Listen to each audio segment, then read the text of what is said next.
Hello बच्चों, ये देखो 8 अप्रैल 2024 का क्वेश्चन है। इस क्वेश्चन में कह रहा है देयर आर 100 डिविजन्स। एक स्क्रू गेज है, उसमें 100 डिवीजन है और उसका पिच लेंथ दिया है 1 mm। ठीक। अब कह रहा है जब कोई ऑब्जेक्ट नहीं रखते हैं, जब स्क्रू गेज में कोई object, no measuring quantity in between the jaw, the zero of the circular scale lies 5 divisions below the reference line.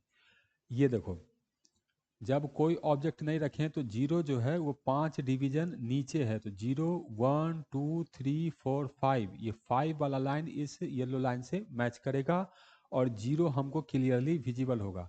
Zero के नीचे होने से ये स्केल इधर मूव करता है राइट की तरफ, तो ये जीरो हमको क्लियरली विजिबल होगा।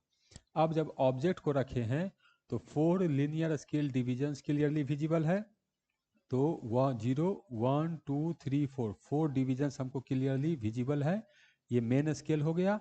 और 60 डिवीजन, 60वां डिवीजन जो है ये इस लाइन से मैच कर रहा है। तो हमें डायमीटर वायर का बताना है कितना होगा। सबसे पहले n दिया है, p दिया है, तो यहाँ से लिस्ट काउंट कैलकुलेट कर लेंगे। लिस्ट काउंट हो जाएगा हम लोग को p बाई n, तो 1 डिवाइडेड बाई 100, तो ये आ गया 0.01 mm। तो लिस्ट काउंट हम लोग कैलकुलेट कर लिए।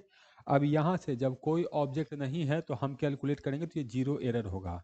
तो zero error equal to main scale reading 0 plus कौन सा लाइन मैच कर रहा है, 5वां लाइन मैच कर रहा है, तो 5 और लिस्ट काउंट है 0.01, तो जीरो एरर आ गया हम लोग को 0.05 mm। अब ये लिस्ट काउंट कैलकुलेट हो गया, तो मेजर्ड वैल्यू हम लोग कैलकुलेट कर लेते हैं। तो measured value equal to, fourth line हम लोग को दिख रहा है मेन स्केल का, तो मेन स्केल रीडिंग हो गया 4 प्लस सर्कुलर स्केल रीडिंग है 60, तो 60 और लिस्ट काउंट है 0.01, तो मेजर्ड वैल्यू आ गया हम लोग को 4.60 mm। तो एक्चुअल जो डायमीटर मेजर करेंगे हम लोग, तो एक्चुअल डायमीटर जो होगा वो मेजर्ड वैल्यू, और इतना पहले का एरर था तो इसमें से इसको माइनस करेंगे, तो 4.60 माइनस 0.05, तो ये आ गया हम लोग को 4.55, और ये mm में होगा। तो यहाँ हम लोग को सारा ऑप्शन mm में दिया है, तो 4.55 करेक्ट आंसर है बी।